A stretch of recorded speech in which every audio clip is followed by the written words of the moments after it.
Ken Trump is the president of the National School Safety and Security Services and an expert on school violence. He joins us from Cleveland this morning. Good morning. Good morning.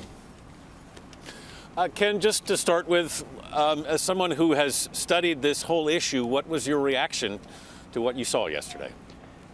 I have 25 plus years in the school safety profession, but I'm also a father. I was actually standing on my playground of my own child's school.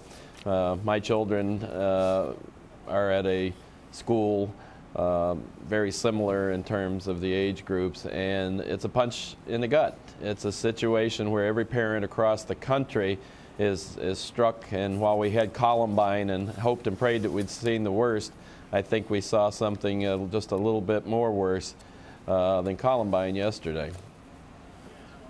And Ken, as I remember from Columbine, around the country there were calls for schools to beef up security. People wanted to make sure that their children were safe, understandably. What's been done since then as far as the progress goes in making our schools safer? There was a significant amount of improvements in school security and emergency planning. Schools actually caught up with decades of neglect in basic security and crisis planning after Columbine.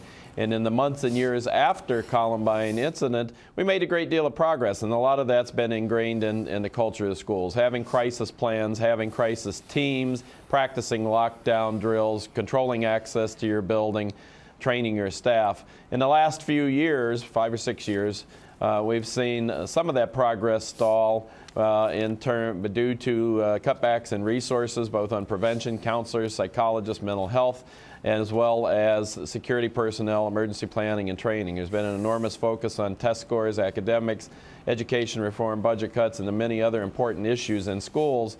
And we have to keep school safety on the front burner.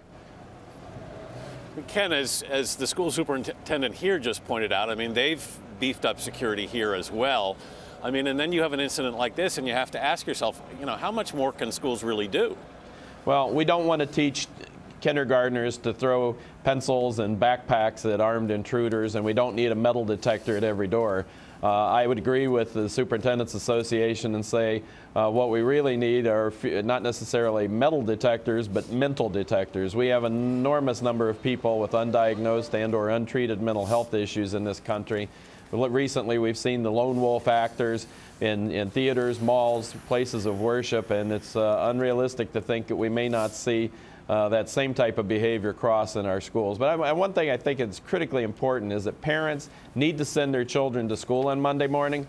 They need to, it'll be the safest day in a school in history because of the heightened awareness and security. But as a country and as school systems and communities, we have to look 6 months or 6 years out and make sure that we're still having those conversations and sensitivity as we are in the upcoming days.